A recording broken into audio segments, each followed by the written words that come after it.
Thanks. Hope everyone's having enjoying your lunch. My name is Jason from Confluent. Right. Who here knows what is Confluent? Who here knows what is Apache Kafka? Okay. So when you come to work, or when you're booking a Grab, for example, right, and you look at the phone and you can see the car is always moving. Right. It's always moving in real time. It's very fast. Right.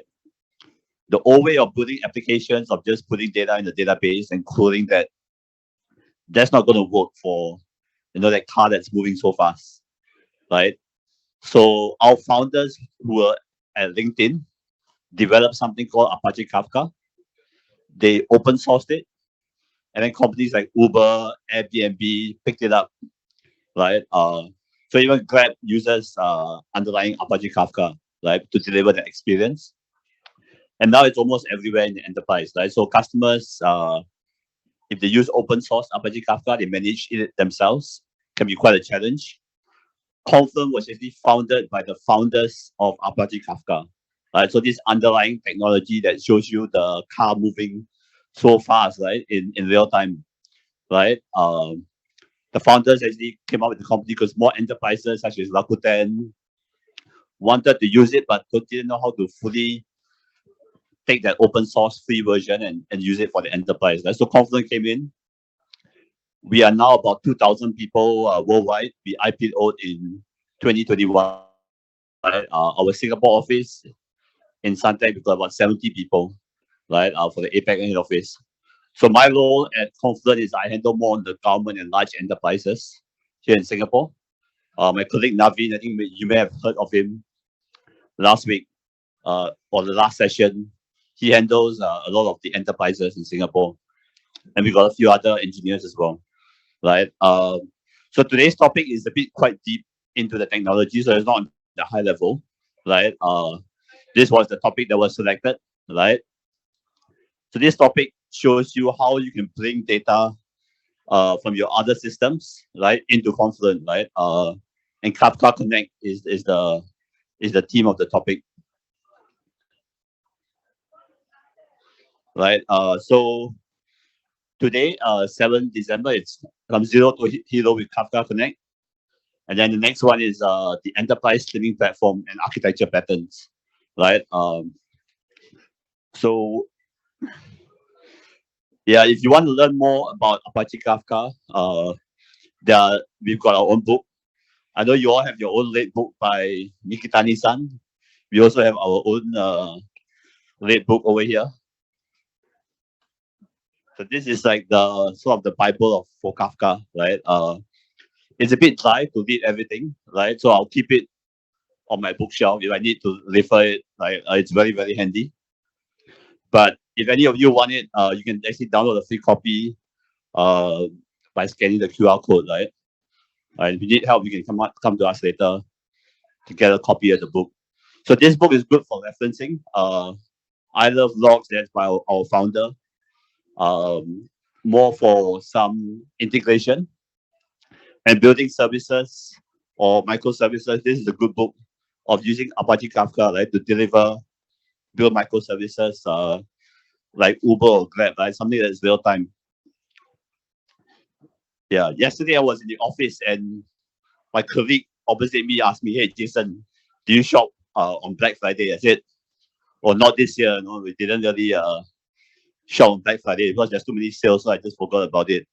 But I asked her, like, do you know how large companies like Tokopedia and all these handle a sudden surge of traffic coming to their website, right? They all need a event-driven platform, and Apache Kafka is a backbone to handle that, right?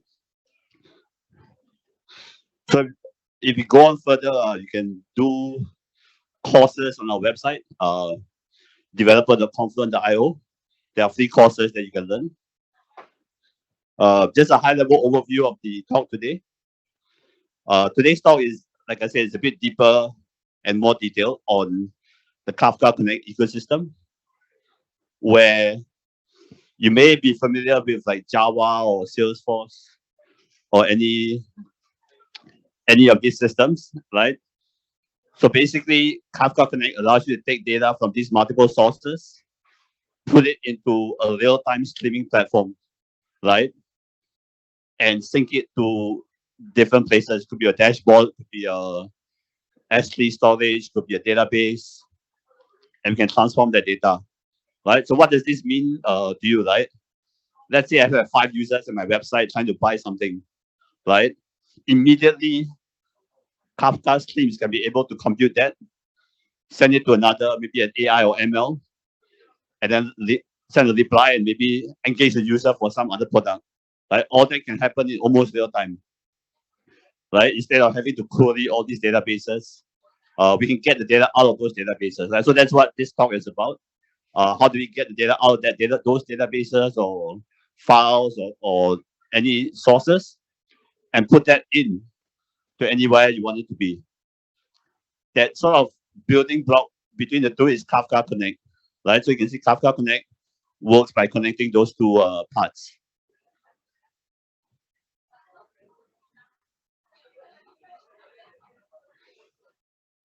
Yeah, so this is a high-level overview of Kafka Connect. Right, you got data sources. Kafka Connect goes into a streaming platform, and you can go to what we call data sinks. Right, so you can save data to anywhere. Right.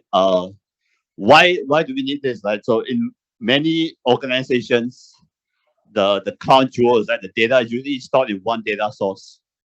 Right. And all of a sudden, you have another business unit that says, "Hey, I want access to that data as well." Right. But you can't give everyone access to that data.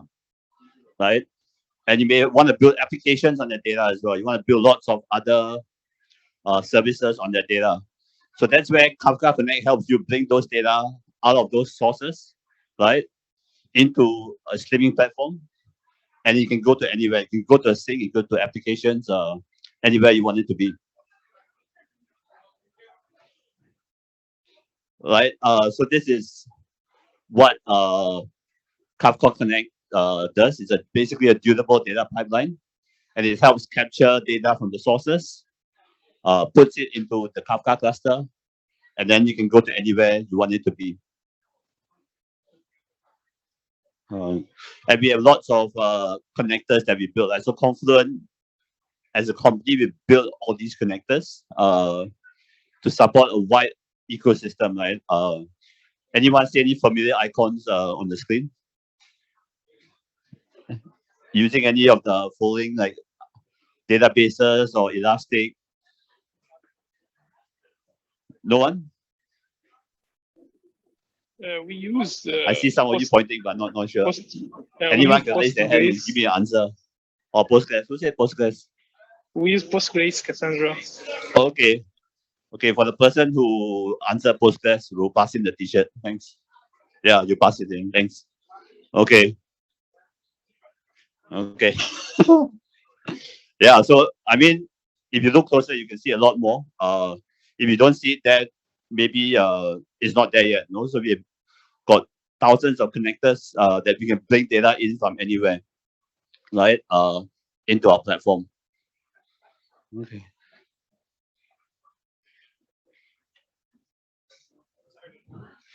Okay, so Kafka Connect in some ways is sort of ETL like, right?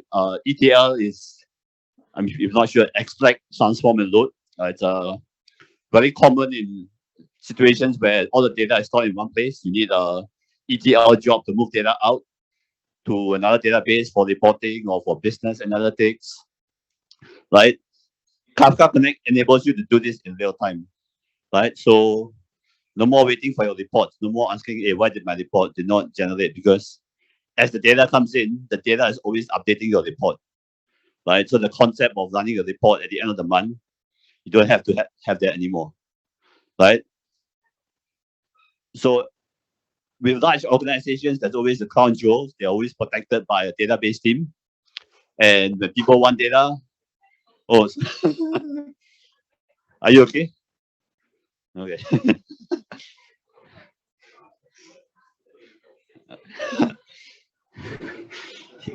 Okay.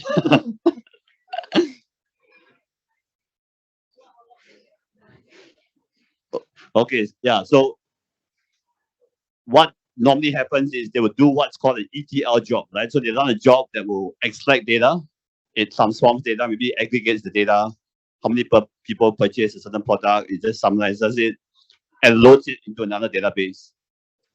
From there, you have your Tableau or Click or View or different reporting dashboards that will pull that data out. So that data is normally stale. There's some jobs that run, it may not be accurate.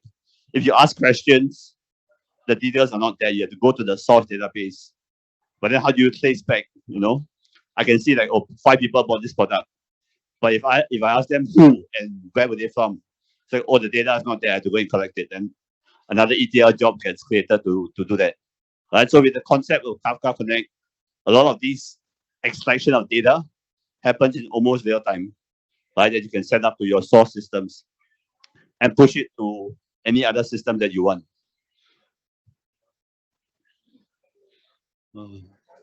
Yeah, so on our website, we let you discover all the different source and things connector that's on the Confluent Hub, right? And these are available on for you to use with our cloud platform and on-premise platform as well, right? So you want to save it to a S3 or object storage, right? You can save it as well. There's a connector for that, right? It's very simple to set up and use. You can download or you can use it on the cloud, right? So some key concepts about Kafka Connect, right? And how do we get data in, right? Before we go in, there's some terminology that we use. Source and sync for connectors. There's distributed and standalone, and we have something called task and converters and transforms, right? So these are some high-level terminology concepts that I will be using. So a source basically it means where data is coming from, and a sync basically means where data is going to, right? So I'm putting data into somewhere. And distributed means it's distributed across multiple workers, right? They're sort of in a high availability configuration. Standalone means it's just one, right? It's on its own. And these two I'll cover in detail towards the end of the talk. Right, so on a high level, Kafka implementation, this is how it will look like. Right, you got your Kafka cluster, but then you have your all your Connect workers, right? Working to bring data in, and you have Connect workers to sync data into where you want it to be, right? So the advantage is no longer just about getting data from one database. I can get data from 2, 3, 4, 5 databases, and I can put it into a dashboard, right? So maybe my user profile is stored in Postgres, but my buying activity might be in Google BigQuery. And in Google BigQuery, it just have my user ID, it doesn't have my name or my profile, right? So when someone buys, the activity goes in, I can actually get data from the user profile, right? So I know that this user that bought this dress was, from Japan, from this state, this city, has also bought this. I can enrich the data, right? So there's a concept called data enrichment. When I get data from multiple sources, I can enrich the data, I can do transformations, I can do aggregations on that data. Then it actually becomes valuable, right? And when you build those data products, right, of the different systems and data, enrich them, put it into dashboards, you can start to see interesting insights with those data. So that's what we enable with the Kafka Connect.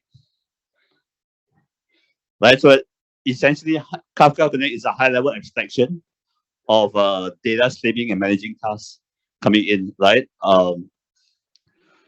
So Kafka Connect itself is essentially a jar or Java file. Right. It's a custom Java file that is designed to do two things. One is to connect to your data source, and is to convert it to Kafka and send it to Kafka. Right. It is very simple, but because there's so many data sources in the world, so many different types of database, and sometimes different versions of databases, right? You need the right connector to do the job, right? If you try to build something on your own, it might not be that ideal, right? There'll be lots of points of failure with that approach. right? So this is on a high level overview how a connector works, right? We've got basically worker processes, right? Within a worker, you can have multiple connectors, right? So one connector could be talking to Oracle, another connector could be talking to Postgres, and you can run this standalone or distributed, right? Together, and they'll distribute the task accordingly, right? This is on a high level abstracted architecture. So I got a connect worker, and then inside I can have multiple connectors, right? So this is just one example. So the configuration, there are two areas that you need to configure. One is on the connect worker itself, and one is on the each connector, each connector that you deploy in, right? Yeah. So there's this concept of task in connectors, right? So when I was new to Apache Kafka, I still wrote my own program. It basically scanned my whole email and then send it to Apache Kafka, and I wrote some commands that if certain keywords came out, I got an SMS, right? But the program to every time look at the email, right? You need to actually know which was the last email that I read, right? Because next time you go, you need to know where you start back. So that's one problem, right? The other problem is if you're starting with a lot of emails, maybe 50,000 in my inbox, it will take a very long time to read all of the emails and put it in, right? So writing your own program to do this, you will encounter actually a lot of problems, right? So that's why you will really appreciate Kafka Connect because it solves all of that for you, right? Task is actually really important because it is it enables it to run in multiple instances, right? Which is something that's quite difficult to do if you do it yourself, right? Especially, I think just now there was a question like about partitions on Kafka, right? So Kafka has basically lanes on the highway, right? And to actually utilize all these lanes, you need to have tasks that can send it to all the different lanes, right? Or read from the different lanes. Right? So tasks are actually really important. Right? To do this in a parallel and concise way is really, really important. Right? Imagine if a bank does not have managed tasks, right? So maybe a deposit and a withdrawal. Maybe the withdrawal comes in before, and then the deposit goes into another lane and doesn't get processed. You have a transaction problem, right? So a lot of these things are actually handled in the connectors to make sure that these problems don't happen. Yeah. So this is how when you look at workers and connectors and tasks, how they are sort of distributed, right? Within each worker, you can have different connector tasks, right? And you can have them as distributed, right? So let's say, for example, if that third one fails, right? What happens, right? They can get pushed over to the other two workers, right? They can load balance. So that way you have fault tolerance and redundancy built into the system. Yeah. So before I begin, if you want to play around with Kafka Connect, my advice is start with distributed. The reason is if you configure it in standalone mode, a lot of the configuration is quite simple. And then when you want to run it in distributed in production, you will encounter a lot of challenges. So it's best to just start with the distributed method. Like in Kafka and Confluent by default is distributed. So it'll be good if you just start with distributed. I know you might think that standalone might be faster and easier, but over when you want to deploy it might have challenges there, right? So Kafka Connect converters. So a converter basically converts a data type or format, right? So it could be I'm getting maybe a JSON format. I want to convert it to maybe just a protobuf or binary or Parquet, right? You can convert different formats based on the converter. Being able to do this helps us deploy some high level use cases, right? So we can do something like we can connect to an Oracle database, and then at every change that's happening, we can convert it to basically our format Airflow, and then we can send it to a sync connector that could be MySQL. So being able to convert lets us handle all those data types and complexities with different databases, right? And we can do this real time on the fly with our converters.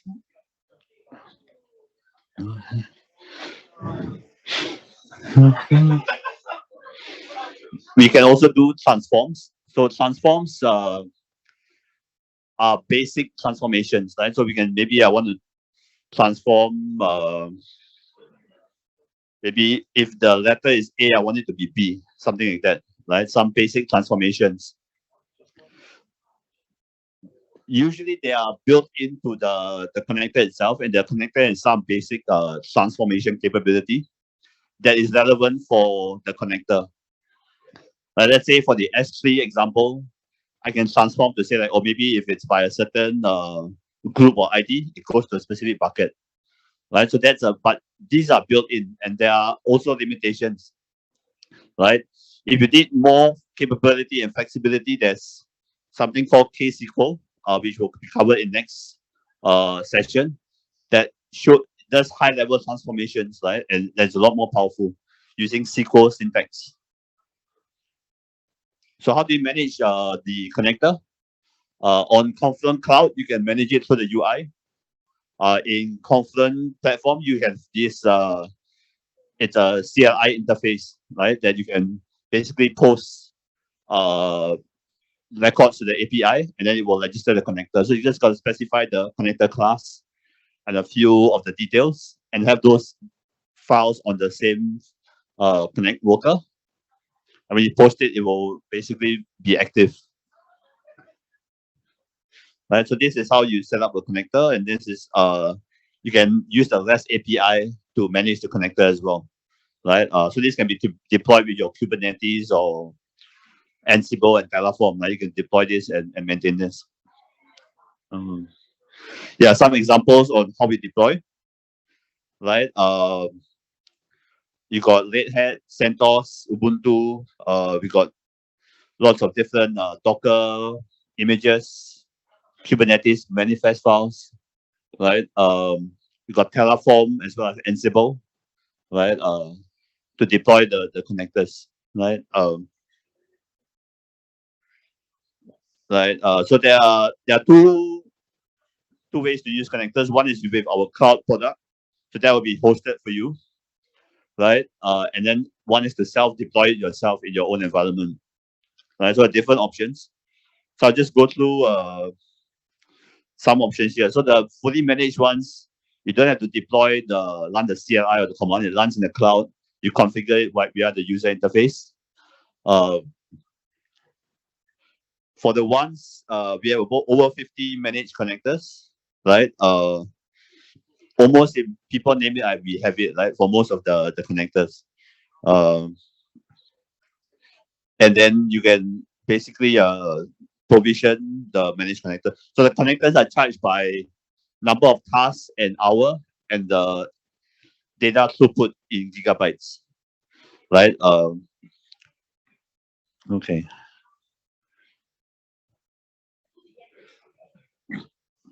Okay, so a lot of enterprises that are moving to the cloud, right?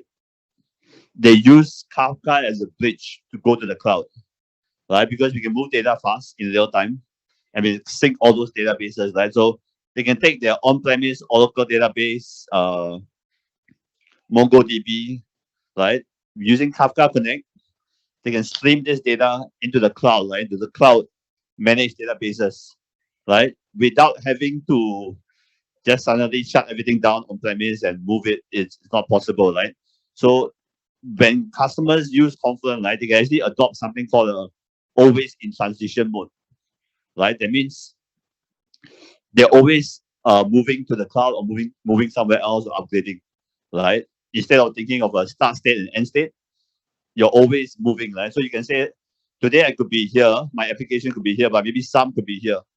And then slowly you can start moving over instead of just shutting everything down and moving everything one shot. Like because the technology that we provide, that real-time synchronization, right, enables this use case.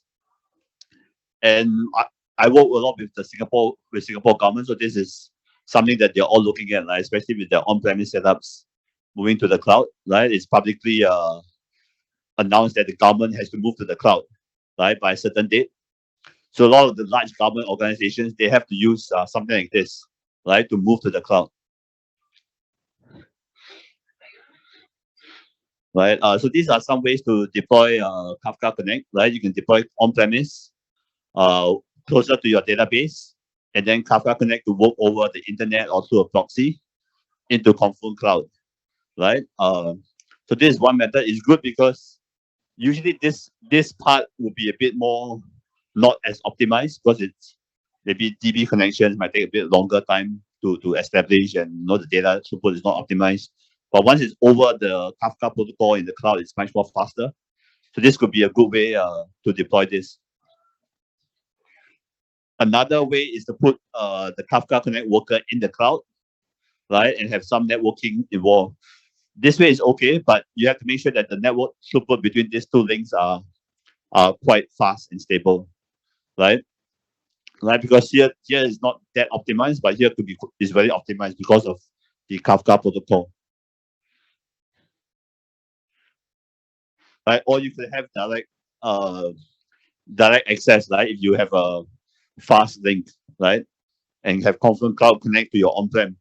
This usually is not done because you have to open up a firewall rule to allow incoming connections. So probably might not be ideal, right? And you can have both as well, right? So you can have an on-premise Confluent platform and also the Confluent Cloud, and you can have both synchronized with each other as well.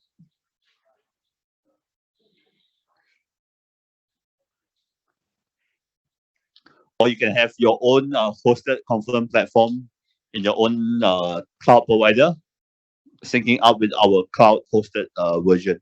So there are lots of different combinations and possibilities. Uh, yeah, so next we can go to configuration. Right? So this is a high level overview of how you can configure. It may get a bit technical, right? But just let me know if you've got any questions, right? So we've got self-managed and fully managed. So self-managed requires a lot more hand-holding, a lot more management, right? And the fully managed runs in the cloud on their own, right? So this is an example of the Connect worker configuration. That these are the basic requirements that you need to set, right? So the first one, the Bootstrap servers, that just points to the Kafka cluster that it needs to connect to, right? The group ID is a way to identify the Connect worker, right? And then you have your different converters, like JSON converter or value converter, right? So these are the default converters. If you have something that's advanced, you can change it to that as well, right? We got different converters for different use cases, right? Then the other one is if you want to use schema registry. Schema registry allows you to ensure that the data you receive is of a certain standard, right? Has the right fields, has the right categories inside them, right?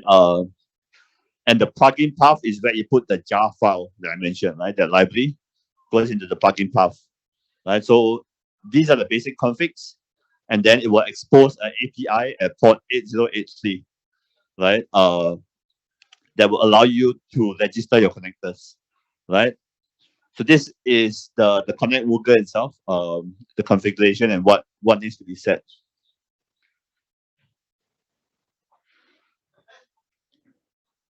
Okay, these are the recommended settings. When you expose the REST API, maybe you only want local it to be accessed on the local host, and you can configure this optionally, right? Based on your setup. These are something that you can set, right? By default, it will save the connect offset. So that is, remember I told you the story, like I wrote my own application that will scan my email, right? And the second time it doesn't know where to check, right? My email, I could have deleted some emails and it couldn't do that. So the way the Connect worker does it is it tracks the offsets and the watermark in a topic, and this lets you set the topic where you want to save that data. Right? The replication factor of the topic, that means how many copies of it will be stored, and where do you store the config as well, and the status. Uh,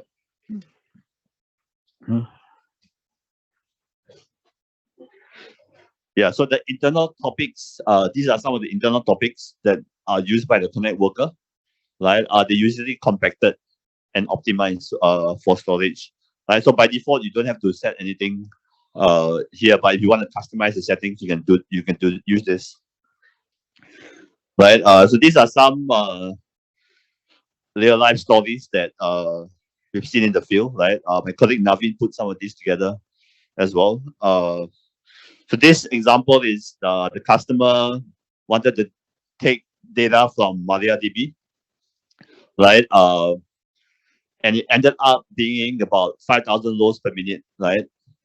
But they were only using one partition, right? They're only reading from a single partition, right?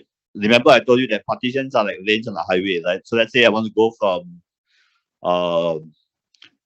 by the way, top question: who knows where is the busiest land border in the world?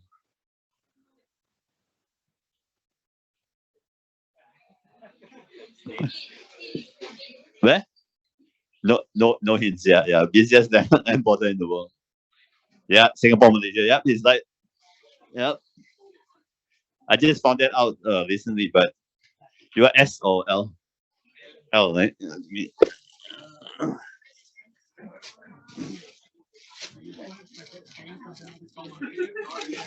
Yeah, thanks. Thanks. Yeah, so I was also shocked. I actually Googled like where is the biggest land border? Oh, it's Singapore, Malaysia, right? Because everyone wants to go in and get some cheap food or petrol and come back out, or people want to come to Singapore and work. And that's a good idea when you think about partitions, right? Think about it of lanes on the highway, right? So lanes at the custom, right? But if the custom is too slow to process you can add more lanes. Yeah, it would be helpful, but it still will be quite slow, right? So that's the idea here, right? Where there's only one partition. That means there's only one lane on this custom, right? But over here they've got lots of transactions that they've loaded in, right, onto that highway. So Kafka itself is fast. We can process it and keep it in our partition very fast. It's the consumer over here may not be fast enough, right? Unless you're writing something in very low level C or Golang, and it's very optimized and it's just writing to a disk, or then it's fast. But you're saving it to a database or you're doing a few tasks, you also take time to process that. And because this takes time to process, right, you basically have a large build-up, right, a huge jam on the causeway, right, with one partition, right? So does increasing the number of lanes help? Yeah, it would help, but you also need to process it faster, right? So there's both sides need to be optimized, right? If you want to move data fast enough, right? So yeah, that was the proposed strategy. Is just basically increase the partitions, right? Increase the number of lanes on the highway, right? And then you can save it in. Usually, most of our Connect workers are optimized and fast enough. But if customers build their own, right, they will encounter such situations, right? Like maybe you go there, the JB custom, and the custom guy takes like 1 hour. Maybe ask you a bunch of questions, looks up a system, right? So that's not optimized, right? It doesn't matter how fast you can drive on the highway, right? I can let you drive 200 kilometers. It doesn't matter, right? The guy, the custom takes forever. So that's the concept, right? You got to optimize the whole pipeline, so to speak, right, to get the ideal performance, right? So this one is another issue that they had, where they want to get data from Oracle database, right? So the way our connector works is, okay, so first time you want to get data, it will take a snapshot of everything and dump it into Kafka, right? When it attempted to do 500 million rows, right? It took about 32 hours, right? But because it was quite slow to do that whole 32 hours. There was too many changes, right? It could not catch up, right? And sooner or later there was it failed, right? Loading everything into the system, right? So the proposed alternative is to basically say, when I do the first snapshot, I limit how much data I want to capture, maybe just 1 day's data, right? So in the select statement, we and override that select statement and then move that data, right? So there are two ways that we can do data capture. Like one is we write a select statement and then put it into Kafka. The other way is we look at the bin log or transaction log, right? Anyone knows which one is faster and more efficient? Yeah, okay. I think he's got. I'll give you a small so you can decide who you want to give it. Yeah, good answer, right? So a lot of times, and you see this in a lot of companies, why database administrators don't want to give you access to their data? It's not because they don't like you, right? It's because if too many people run queries on the data, on the database, it becomes slow. It needs to grind and process your query. So they cannot give everyone access to your data. But however, the way a database commits transactions goes through a transaction log or a bin log, right? And this is transactional. So by tapping into that stream of changes, right, we are not running queries. We're just tapping into the changes and updating, right? So that makes it a lot more efficient, right? It doesn't overload the database, right? So that's why the log run is better. But the challenge is when you are starting, you need to know the history, right? So that's where the snapshot comes in, and that can take time and can be overloading on the database, right? So that needs to be taken care of accordingly. Yeah. So we have something called replicator that is basically runs on top of connector. We can basically take data from the data source and put it into a data sink, right? And it's a good way to test the throughput of your entire ecosystem, right? So this is an example setup where we can take the data from the replicator, goes through two different vignettes from Azure to AWS to our cloud, right? The whole end-to-end throughput is extremely fast, right? When it's optimized. Yeah, these are some of the bandwidth, the benchmarks, right, that we had, right? So instead of having a larger data payload, it's good to have smaller data sizes and more lanes on the highway, right? To be able to produce at that throughput. Yeah, some security questions, right? So every Kafka client has the basic security configuration, right? We got SASL, visual TLS, OAuth, KEBLOS, basic authentication or client certificates, right? So there are different ways to configure. These are how they are configured, right? Typically, the username will be the API key and password will be with the secret for a SASL plain configuration. It's quite similar for Kafka clients or SIG and source connectors as well, right? This is if you want to override the worker, right? Remember how I told you there's like the worker and then there's connectors inside? Right? This is a way to override the worker at a high level, right? Through the connector. Maybe there are 5 connectors, but so this connector doesn't want to follow the what's set in the worker.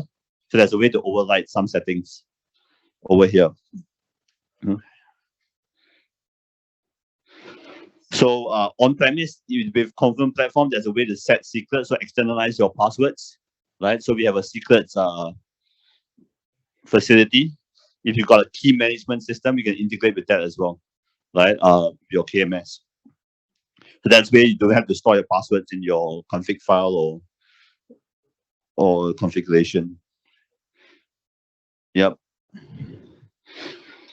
Yep. Same thing. You can externalize the secrets and you don't have to put it in your config file.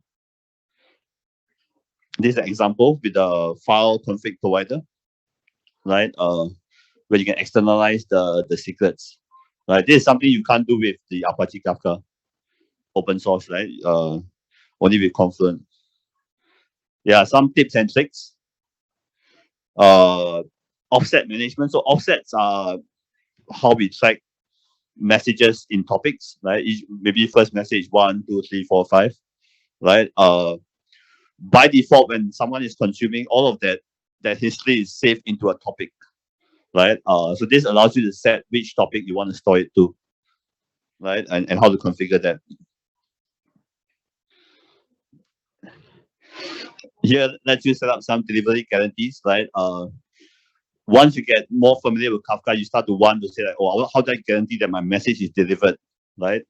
How do I guarantee that only one copy of my message is delivered? Like, what if the broker is down and I send again, but end up there's 2 messages, right? So these are really in-depth topics, right, that we can have another discussion. But we have a solution for almost all, but not all of them involve just configuring the broker. Like you have to configure the worker or the producer as well to make the whole ecosystem work, right? Things like exactly once or at least once delivery. So these are all important, right? You can use schemas to ensure that maybe the JSON or the file structure is the same, the message structure is the same when it's produced and when it's ingested, right? So maybe there's another party or another business unit that's sending you data, right? And maybe if tomorrow they change the data payload, right, it will affect your system, right? So this is a way to sort of put like a gate and say like, oh, your data needs to meet this standard. It needs to have maybe NRIC number, 5 characters, or maybe and something like that. Those checks can be done, right, with schema registry. Failures. So every Connect worker or even a Kafka client has these exceptions, right? And these need to be handled accordingly, right? And do you like retry forever, right? So you have to think like maybe if you have a Kafka cluster and the entire thing goes down and your Connect worker is trying, maybe after it tries 5 times, it stops, it gives up. Then when it comes back up, it's no longer sending messages. Right? You go in and check what's wrong. So all these configurations need to be taken care of when you're setting up the Connect worker.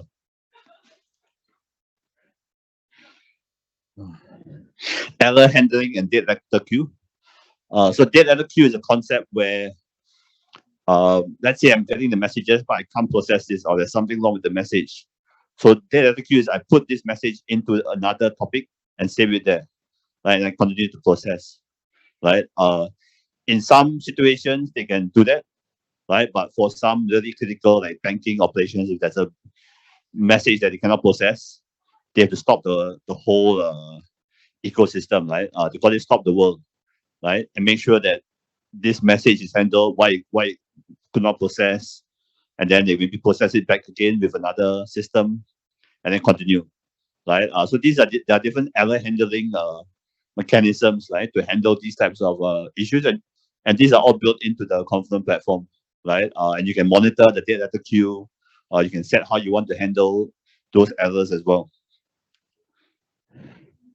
right? So these are some of the error messages you might get records in your data queue, right? Failure to deserialize. I mean, means you're not able to convert it back to the format that it was sent. Failure to convert. Failure during transforms, right? When you do a simple message transforms, or lack of availability of external components, right? If there's some dependencies, right? In there. Yeah, so there's quite a bit of things to take note about error handling, right? How to configure that, right, and make it work.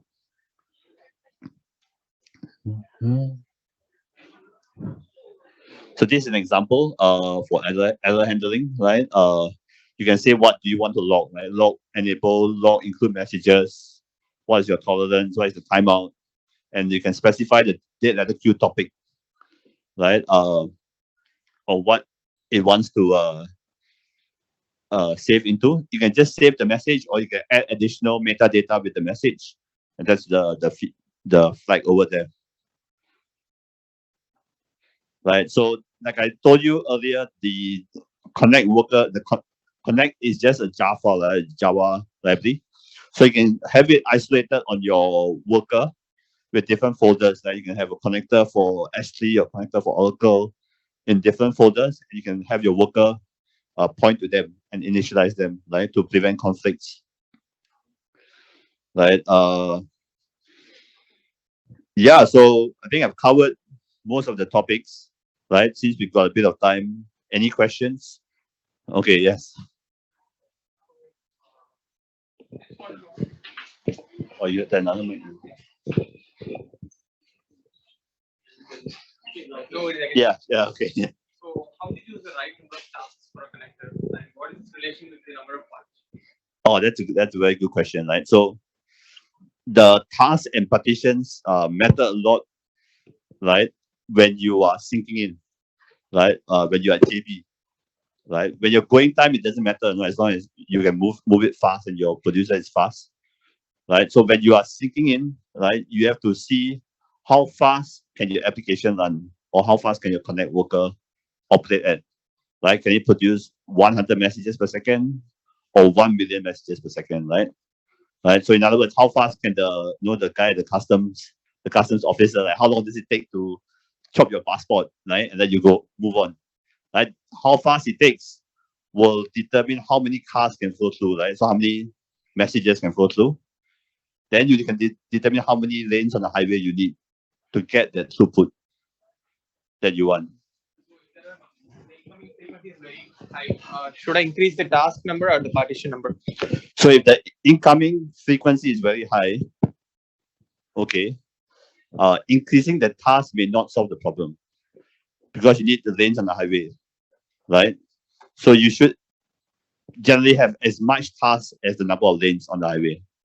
So the ideal way to start would be number of tasks equal to the number of partitions. On the sync and consumer side, yeah.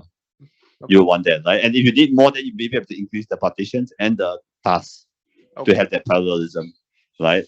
If everything is fine, it's okay to have just one task and 10 partitions, right? Because the one task can look at multiple partitions, right? It's fine. Yeah, but so you have to adjust accordingly based on the throughput that you need. Sure, thank you. Yeah. Does that answer your question? Yeah. Okay. Thank you. I just have one more question before. Yeah, sure. So I'm just quoting a real life example. Yeah. What we are doing in our team. Okay. So we have two sync connectors writing both to the same table, but two sync connectors capture different types of events. Okay. So we frequently get a deadlock condition on the table. Yeah. So what would be your suggestion to rectify that? Okay, so this one will depend on the database that you're using, like how it handles deadlocks. It's a MySQL database. Yeah, so we have to see how the table locking scenario or algorithm. Right? So even in MySQL, you can choose like InnoDB or different database engines. Okay, we use InnoDB. InnoDB, yeah. So based on InnoDB, you can see how it handles table locking, right? Because this is not actually a Confluent or Kafka issue, right? Because you have two different connectors, they are writing the same table, right? And then they are locking some parts of the table, like, as they are writing, right? So then you eventually will have a deadlock contention, yeah. So you have to look at, maybe you address the table locking issue, or maybe you separate out into two different tables, or yeah. Thank you. Yes. So the question is, can sync act both and sort of like out of the box? Can a sync act as a source as well? No, they are all pretty well defined. Either you are a sync or a source. Yeah. We have replicators that basically look at take from one topic and put it into another. Yeah. So that's a replicator. Yeah. That way it will work. Yeah. Yeah.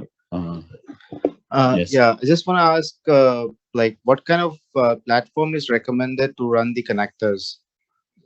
Okay, we can run it on a Kubernetes environment as a container. We can run it on premise. We can run it in a VM. So there's a specs on our website that will give you the list of requirements. We are quite flexible, so there's a lot of platforms that we can run on. It basically runs on JVM. Yeah, it runs on JVM. Yep. Okay. And just follow up on that. So, does the connector capable of managing any kind of state internally, or is it all stateless? Does the connector manage state? Is it? Mhm. Yeah, internally it manages the watermark of where it's last read. Right? Remember I told you story about my Right, email, right. right? Yeah, it handles all that depending on the type of data source. Mhm. There are different ways it does it. But all of that is built in, Okay. right? And it also handles parallelism, right? So being able to send data in multiple lanes, right? And you can also do it. Let's say you got a database and it's a series of transactions in sequence, right? Mhm. And you want the same sequence to be replicated on the other side, right? So you can handle some of that as well, right? But like, With the right settings, yeah. so for example, if I'm running the connector on a container, does it require any external storage, or can it No, just? no, it will just need to look at the source. Uh-huh. It will transform and then send the data to, Okay. yeah. Thank you. Yep. Okay. Yes.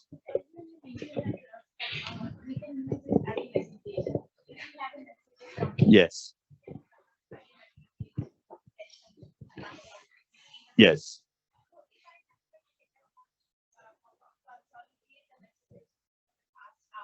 Yep.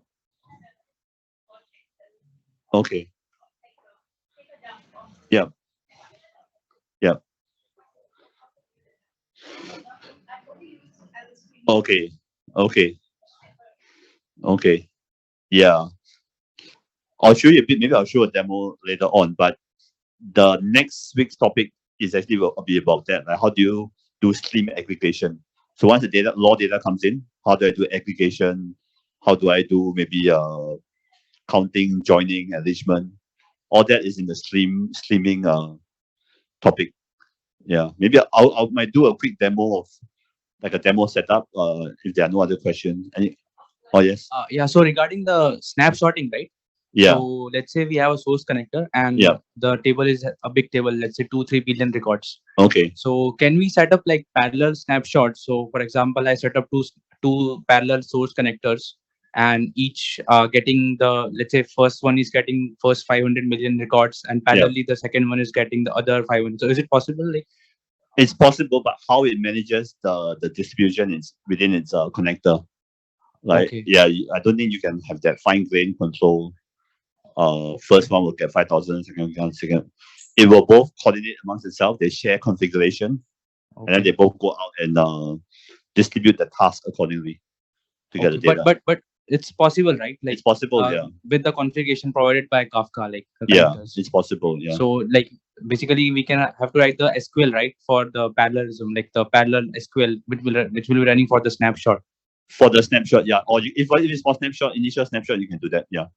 Okay. Yeah, for the initial snapshot. For long-term production, then probably it will aggregate itself and do the change data capture. Okay, okay. For Got itself, it. yeah. Okay, thank you. Okay, Thanks. thanks. Okay. Maybe since we have already long time, I'll do a quick high-level demo of the streaming platform, right? And then we'll take it from there. Where's my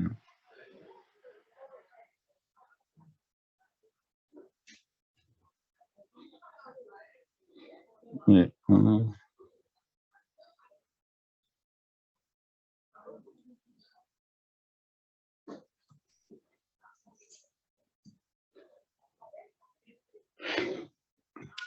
So this is like a teaser for the next week's session, right? By the way, thanks for asking that question. So I'll give you a T-shirt. That's a very good question. Like, how do I aggregate the data in the data stream? Right? So once you bring it into Confluent, right? So this demo setup, I'm getting data from the government's API of the number of taxis available, right? And it gives you the locations of all the taxis. I get all the taxis and the coordinates, and I run an aggregation query in KSQL, right, to count number of taxis near our office. So I know how much taxis are coming in, and then I have a dashboard that will show me the number of taxis, right? So this is all done in Confluent Cloud in the real-time data pipeline, right? I won't get into details on the data streaming, so that's for next week. But I'll show you how the dashboard looks like. once the data is in, right? I use Grafana for my dashboard, but yours could be Tableau or any dashboarding tool, right? We can get the data out.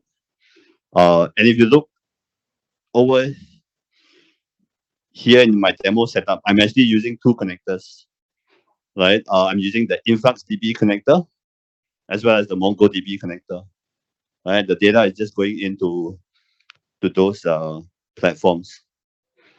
Um,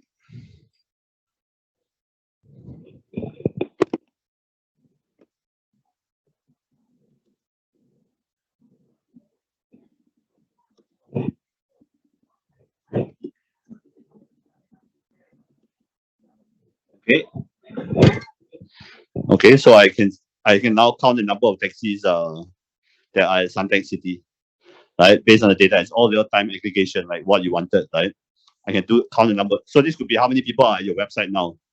Like that, I can count like how many people are from this city in Korea buying this product. All that can be done in real time, right? And can become from multiple data sources. It doesn't have to be one. Right? I can enrich it accordingly, and I can see a trend of how many taxis are there at Suntec City. So now is a good time for me to head down and get a taxi if I want to. Right? I don't need if it's 5 minutes late, then it's not worth to me, right? Right? Yes, you had a question? Yeah.